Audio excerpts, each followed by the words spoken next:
अंजाम जिसका कल आगाज आएगा, लिख रहा हूँ अंजाम जिसका कल आगाज आएगा, मेरे लहू का हर एक कतरा इन्कलाब लाएगा, मेरे लहू का हर एक कतरा इन्कलाब लाएगा। सन्मान्य व्यासपीठाच्या कार्यक्रमाचे प्रमुख अध्यक्ष वंदनीय गुरुजन वर्ग आणि येथे जमलेले सर्व विद्यार्थी मित्रांनो, तर आज माझ्या भाषणाचा विषय आहे अमर हुतात्मा त्यांचे बलिदान।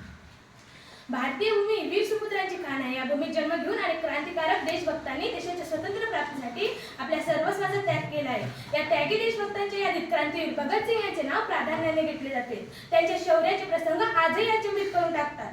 सरफरोशी की तमन्ना अब हमारे दिल में है, सरफरोशी की तमन्ना अब हमारे दिल में है, देखना है जोर कितना बाजुए कातिल में है, देखना है जोर कितना बाजुए कातिल में है। यावेळी ऐकतानाच व्हायच्या अवघ्या 23व्या वर्षी ब्रिटिशांनी फाशीची शिक्षा दिलेल्या भगतसिंगांचे कार्य डोळ्यासमोर उभे राहते।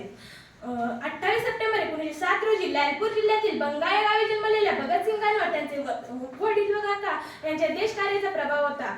जालियनवाला बाग हत्याकांडाचा मनावर खोलवर परिणाम झाल्याने त्यांनी बालवयातच स्वतंत्र लढ्यात सहभागी व्हायचा निश्चय केला। विद्यार्थ्यांनी नवजवान भारत सभेची स्थापना केली व हिंदुस्थान रिपब्लिकन असोसिएशन मध्ये सामील झाले। सायमन कमिशनच्या विरोधात झालेल्या आंदोलनात झालेल्या इंग्रजांच्या लाठी हल्ल्यात लाला लजपत राय यांचा मृत्यू झाला। याचाच बदला म्हणून भगतसिंग व त्यांचे सहकारी यांनी सॉन्डर्सची हत्या केली। 8 एप्रिल 1929 रोजी भगतसिंग व बटुकेश्वर दत्त यांनी मिळून सेंट्रल असेंब्लीमध्ये बॉम्ब फेकला। संविधानहीन झालेल्या भारत सरकारपर्यंत